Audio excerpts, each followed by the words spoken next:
웨스트민스터 대요리문답 1문답. 웨스트민스터 대요리문답의 첫 번째 질문인 사람의 가장 중요하고 가장 높은 목적은 무엇인가?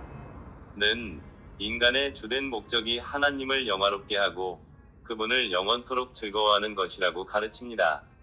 이 요리문답을 논할 때 고려해야 할 몇 가지 핵심 질문은 다음과 같습니다. 1. 요리문답은 하나님께 영광을 돌리는 것을 어떻게 정의합니까? 하나님을 영화롭게 한다는 것은 하나님의 존재와 속성, 그분의 위대하심을 인정하고 높여드리는 것을 의미합니다.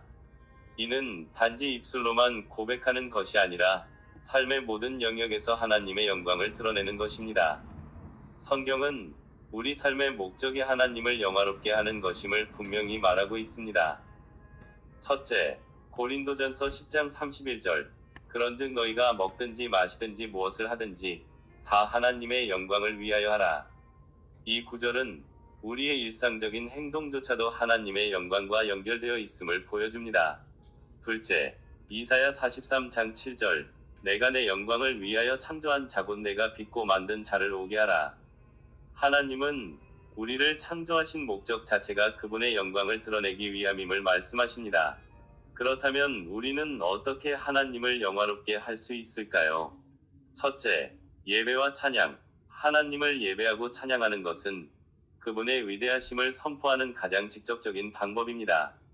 진정한 예배는 우리의 마음과 삶 전체를 드리는 것입니다. 둘째, 순종하는 삶. 하나님의 말씀에 순종하며 살아가는 것은 그분의 통치와 주권을 인정하는 행위입니다. 순종은 하나님을 향한 우리의 사랑과 존경을 표현하는 가장 강력한 증거입니다. 셋째, 선한 행실. 세상 속에서 빛과 소금의 역할을 감당하며 선을 행하는 것은 하나님의 성품을 반영하는 것입니다.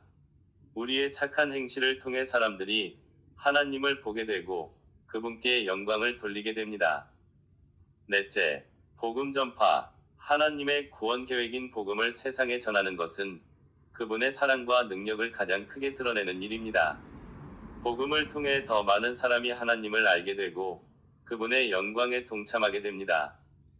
다섯째, 달란트 사용. 하나님께서 우리 각자에게 주신 재능과 은사를 하나님의 나라를 위해 사용하는 것입니다. 우리의 재능을 통해 하나님의 창조성을 드러내고 그분께 영광을 돌릴 수 있습니다. 하나님을 영화롭게 하는 것은 우리의 삶 전체를 통해 하나님을 높이는 것입니다. 우리의 모든 생각과 말, 행동이 하나님의 영광을 위한 것이 될 때 우리는 비로소 우리 존재의 궁극적인 목적을 이루게 됩니다. 2. 하나님을 영원토록 즐거워하는 것은 무슨 의미이며 이는 그분께 영광을 돌리는 것과 어떤 관련이 있습니까? 하나님을 영원토록 즐거워하는 것은 단순히 즐거운 감정을 느끼는 것을 넘어 하나님과의 관계 속에서 온전한 만족과 기쁨을 누리는 삶의 근본적인 목적을 의미해요. 구체적으로는 다음과 같은 의미를 담고 있습니다. 첫째, 하나님 자체를 최고의 가치로 여기는 것. 세상의 어떤 것보다 하나님을 가장 귀하고 소중하게 생각하고 하나님 안에서 진정한 행복을 찾는 것입니다. 돈, 명예, 성공 등 세상적인 즐거움에 만족하지 않고 영원하고 변하지 않는 하나님으로 인해 기뻐하는 것이죠. 둘째, 하나님을 예배하고 순종하는 삶. 하나님을 즐거워한다는 것은 그분을 영화롭게 하는 것과 연결되어 하나님이 우리 삶의 모든 영역에서 중심이 되어 그분께 감사하고 찬양하며 기쁘게 그분의 뜻에 순종하는 삶을 살아가는 것입니다. 셋째, 고난 속에서도 흔들리지 않는 기쁨. 단순히 좋은 일이 있을 때만 기뻐하는 것이 아니라 고통과 어려움 속에서도 하나님이 주시는 평안과 희망을 놓지 않는 것입니다. 하나님이 모든 것을 주관하고 계심을 믿기 때문에 어떤 상황에서도 흔들리지 않는 깊은 기쁨을 누릴 수 있습니다. 넷째, 궁극적인 목적. 영원토록이라는 말은 현세뿐만 아니라 내세, 즉 천국에서도 영원히 하나님을 즐거워하는 것이 인간의 궁극적인 목적임을 보여줍니다. 이 땅에서 하나님을 알아가고 즐거워하는 삶을 통해 영원한 기쁨을 준비하는 것이라고 볼 수 있어요. 하나님을 영화롭게 하는 것은 우리의 삶을 통해 하나님의 위대하심과 아름다움을 드러내는 것을 의미해요. 이는 하나님이 기뻐하시는 뜻에 따라 행동하고 그분의 성품을 닮아가며 우리의 재능과 노력을 그분의 영광을 위해 사용하는 것을 포함하죠. 예를 들어 정직하게 일하고 어려운 사람을 돕고 아름다운 예술을 창조하는 등의 모든 행위를 통해 우리는 하나님의 영광을 나타낼 수 있습니다. 하나님을 영원토록 즐거워하는 것은 하나님과의 관계에서 깊은 기쁨과 만족을 얻는 것을 뜻해요. 이는 상황에 관계없이 하나님 자체로 인해 행복하고 그분의 사랑과 은혜를 누리며 그분과의 교제 속에서 진정한 평안을 경험하는 것을 말합니다.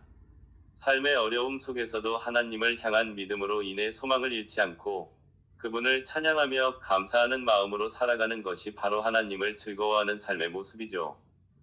이 두 가지는 서로 분리된 것이 아니라 하나님을 영화롭게 하는 삶의 결과로 하나님을 더욱 깊이 즐거워하게 되는 역동적인 관계 속에 있습니다. 3. 이 답변은 우리의 일상생활과 결정에 어떤 영향을 미칩니까? 웨스트민스터 대교리문답 제1문의 내용은 사람의 으뜸가는 목적이 무엇인가? 에 대한 답으로 하나님을 영화롭게 하고 그분을 영원토록 즐거워하는 것입니다. 이 교리문답은 우리의 일상생활과 결정에 깊은 영향을 미칩니다. 첫째, 모든 활동의 동기부여, 우리의 모든 생각, 말, 행동의 궁극적인 동기는 하나님께 영광을 돌리는 것입니다. 단순히 생계를 유지하거나 개인적인 만족을 얻는 것을 넘어 우리의 직업, 관계, 여가 활동 등 모든 것을 통해 하나님을 높이는 것을 목표로 삼게 됩니다. 예를 들어 직장에서 성실하게 일하고 정직하게 행동하는 것은 단순히 좋은 평판을 얻기 위함이 아니라 하나님께서 주신 재능과 기회를 통해 그분의 성품을 드러내는 행위가 됩니다. 둘째, 우선순위의 재정립, 우리의 으뜸가는 목적이 하나님을 영화롭게 하는 것이라면 세상적인 성공, 부, 명성 등의 가치는 상대적으로 부차적인 것이 됩니다.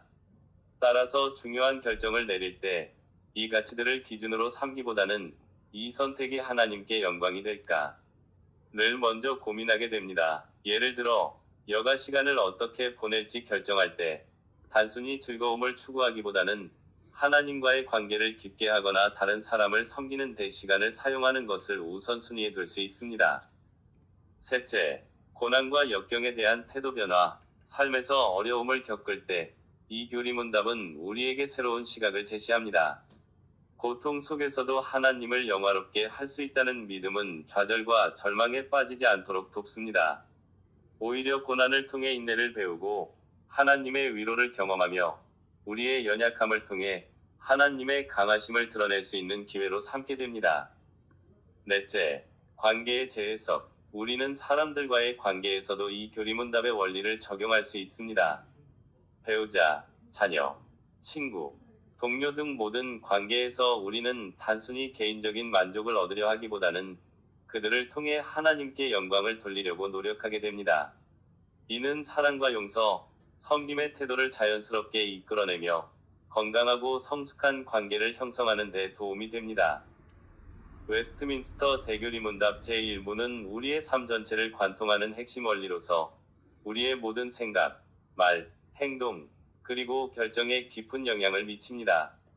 이는 단순히 종교적인 지식을 넘어 우리의 삶을 재정의하고 새로운 의미와 목적을 부여하는 강력한 힘을 지니고 있습니다.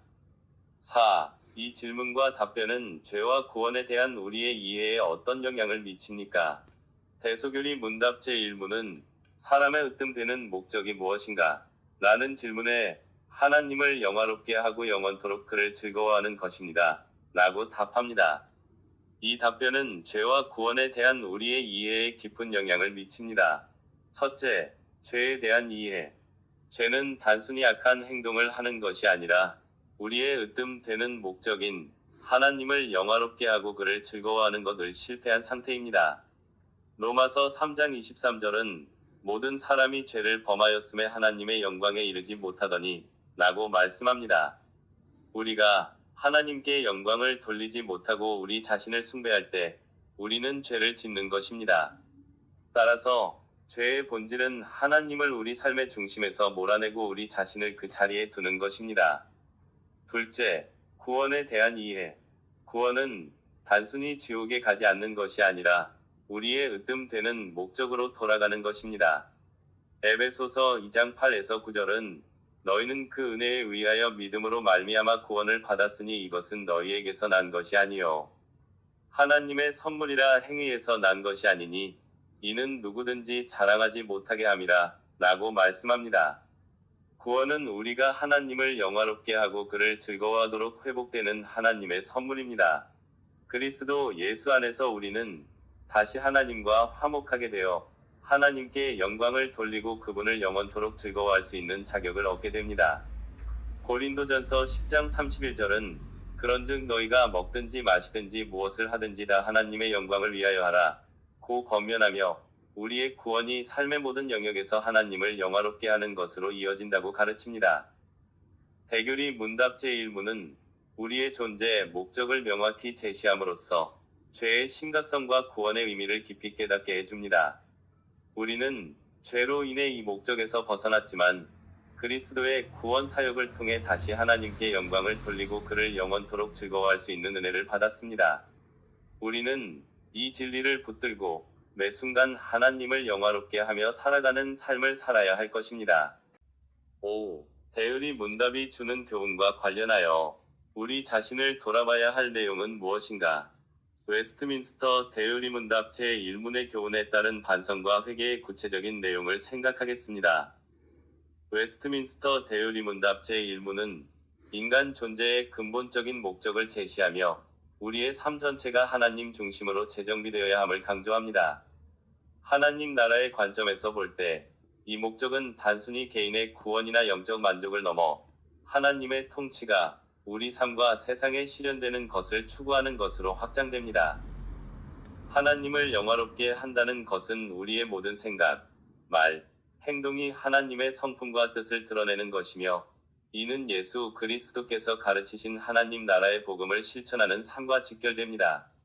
하나님을 영원토록 즐거워한다는 것은 하나님과의 관계 속에서 오는 기쁨과 만족을 누리며 이 기쁨을 세상 속에서 증거하는 것을 의미합니다. 이러한 깊은 이해를 바탕으로 우리는 다음과 같은 구체적인 영역에서 자신을 반성하고 회개해야 합니다. 첫째, 목적 상실과 자기중심적 삶. 우리의 삶의 목적이 하나님의 영광이 아니라 나 자신의 성공, 안락함, 세상적인 쾌락에 치우쳐 있지는 않았는지 반성해야 합니다. 우리는 종종 하나님을 나의 필요와 욕망을 채워주는 수단으로 전락시키는 우를 범합니다. 하나님, 제가 저의 성공과 이기적인 욕망을 하나님의 영광보다 앞세웠음을 회개합니다. 저의 삶의 주인이 하나님이시며 저의 모든 것이 하나님의 영광을 위해 사용되기를 원합니다. 라고 고백하며 방향을 돌이켜야 합니다. 둘째, 하나님 나라의 가치 외면과 세상적 가치 추구. 대의리 문답이 제시하는 궁극적인 목적을 망각하고 세상이 제시하는 성공의 기준 곧 물질, 명예, 권력을 맹목적으로 추구하지는 않았는지 돌아보아야 합니다. 예수님이 가르치신 하나님 나라의 가치인 정의, 평화, 사랑, 겸손을 외면하고 세상의 가치관에 순응하지는 않았는지 반성해야 합니다. 하나님, 제가 세상의 헛된 가치들을 좇으며 하나님의 나라의 가치를 소홀히 여겼습니다. 물질과 성공에 대한 탐심을 회개하오니 저에게 하나님의 정의와 사랑을 실천할 수 있는 용기를 주옵소서. 라고 고백해야 합니다. 셋째, 하나님과의 관계 상실과 기쁨의 부족. 하나님을 영원토록 즐거워하는 삶은 하나님과의 친밀한 관계에서 비롯됩니다. 우리는 종종 바쁜 일상 속에서 기도와 말씀 묵상을 등한시하며 하나님과의 관계가 형식적으로 변질되지 않았는지 점검해야 합니다. 이로 인해 신앙생활의 기쁨을 잃고 의무감만 남아있지는 않았는지 반성해야 합니다. 하나님, 제가 주님과의 교제 시간을 소홀히 하여 기쁨을 잃어버렸음을 회개합니다. 다시 주님 앞에 나아가기를 원하오니 저의 영혼의 주님으로 인한 참된 기쁨을 회복시켜 주옵소서. 라고 기도하며 관계의 회복을 위해 노력해야 합니다. 넷째, 복음 전파의 사명 방기. 하나님 나라의 관점에서 볼 때 하나님을 영화롭게 하는 것은 이 땅에 하나님 나라를 확장하는 사명과 분리될 수 없습니다. 우리는 종종 개인의 영적 만족에만 머물러 복음을 알지 못하는 이웃에게 하나님의 사랑을 전하는 사명을 소홀히 하지는 않았는지 반성해야 합니다. 하나님, 제가 하나님 나라의 증인으로서의 사명을 망각하고 제 삶에만 안주했음을 회개합니다. 저의 삶을 통해 하나님의 사랑과 복음이 드러나도록 저를 사용해 주옵소서 라고 회개하며 선교적 삶을 다짐해야 합니다. 이러한 반성과 회개는 단순한 후회가 아니라 웨스트민스터 대의문답 제1문의 가르침을 따라 우리의 삶의 방향을 하나님 중심으로 재정립하겠다는 적극적인 결단이어야 합니다. 하나님 나라의 통치가 내 삶과 내가 속한 공동체, 그리고 세상에 임하도록 기도하고 실천하는 것이 진정한 회개인 것입니다. 6. 대의문답 1문답이 주는 유익은 무엇인가? 대소교리문답 제1문답은 우리의 존재 목적이 하나님과의 관계를 통해 온전히 성취된다는 것을 보여줍니다. 이로부터 얻을 수 있는 영적인 유익은 다음과 같습니다. 첫째, 목적의 재발견. 세상의 헛된 욕망과 일시적인 쾌락을 추구하는 대신 우리는 삶의 궁극적인 목적이 창조주 하나님과의 관계에 있음을 깨닫게 됩니다. 이는 삶의 의미와 가치를 바로 세워주는 영적인 토대가 됩니다. 둘째, 참된 기쁨과 만족. 영원토록 그분을 즐거워하는 것은 하나님과의 교제 속에서만 얻을 수 있는 참된 기쁨을 의미합니다. 세상이 줄 수 없는 이 기쁨은 우리의 마음을 평안하게 하고 어떠한 어려움 속에서도 흔들리지 않는 힘을 줍니다. 이는 단순히 감정적인 즐거움을 넘어 존재 자체의 충족감을 제공합니다. 셋째, 삶의 동기부여. 하나님을 영화롭게 한다는 것은 우리의 모든 생각, 말, 행동이 하나님께 영광을 돌리는 방향으로 나아가야 함을 의미합니다. 이는 이타적인 사랑, 정직함, 정의로운 삶을 살아가도록 동기를 부여하며 우리의 삶을 거룩하고 의미 있게 만듭니다. 넷째, 영생에 대한 소망. 하나님을 영원토록 즐거워한다는 것은 죽음 이후에도 하나님과의 관계가 계속될 것이라는 확신을 줍니다. 이는 세상의 모든 것을 초월하는 영원한 생명에 대한 소망을 우리에게 심어주며 현재의 고난을 이겨낼 수 있는 힘이 됩니다. 다섯째, 하나님 나라의 가치관 내면화. 이 교훈은 우리로 하여금 하나님 나라의 가치관, 즉 사랑, 정의, 평화가 지배하는 삶을 살도록 도전합니다. 세상의 가치관에 휩쓸리지 않고 하나님의 뜻이 하늘에서 이루어진 것처럼 땅에서도 이루어지기를 기도하며 실천하는 삶을 살게 합니다. 따라서 우리는 대교리문답 제1문답을 통해 우리의 존재 이유를 깨닫고 하나님 안에서 참된 기쁨과 만족을 얻으며 하나님 나라의 가치를 실현하는 삶을 살아가기를 힘써야 하겠습니다.